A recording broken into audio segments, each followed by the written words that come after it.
Hello అండి. నా పేరు డాక్టర్ సాయి భరద్వాజ్.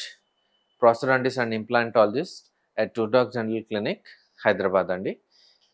ఈరోజు మనం డెంటల్ ఫ్లోరోసిస్ గురించి డిస్కస్ చేసుకుందాము.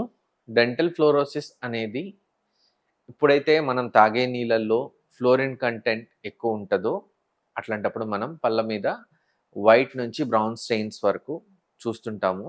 ఇవి ఇంట్రిన్సిక్ స్టెయిన్స్, అంటే మనం పన్ను డెవలప్మెంట్ అవుతున్నప్పుడు లోపల నుంచే ఫ్లోరిన్ కంటెంట్ ఎక్కువ ఉండడం వల్ల పళ్ళు బ్రౌన్ అవ్వడం గానీ, మోర్ వైట్ అవ్వడం గానీ చూస్తుంటామండి. ఇది నార్మల్‌గా వాటర్‌లో ఎప్పుడైతే 0.5-1 కంటే ఎక్కువ ఫ్లోరిన్ కంటెంట్ ఉంటుందో అట్లాంటి కండిషన్స్‌లో మాత్రమే చూస్తాము.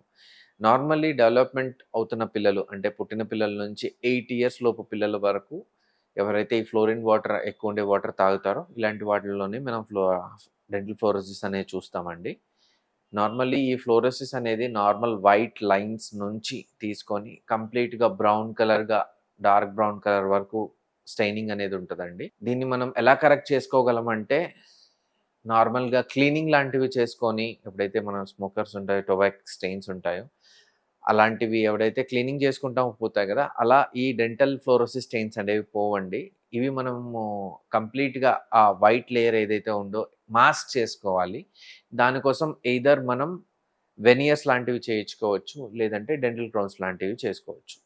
ఎంత ఫ్లోరిన్ శాతం ఉందో, ఎంత స్టెయినింగ్ ఉందో, దాన్ని బట్టి మనం ట్రీట్మెంట్ అనేది చేసుకుంటామండి. సో, ఎయిదర్ పర్మనెంట్‌గా అంటే మనం పోర్సిలిన్ వెనియర్స్ కానీ, క్రౌన్స్ కానీ చేయించుకుంటామండి. లేదు టెంపరరీగా 1, 2 ఇయర్స్‌కి అంటే మనం కాంపోజిట్ వెనియర్స్ అనేవి చేయిస్తామండి. అవి డైరెక్ట్‌గా గానీ, ఇండైరెక్ట్‌గా గానీ చేయిస్తామండి.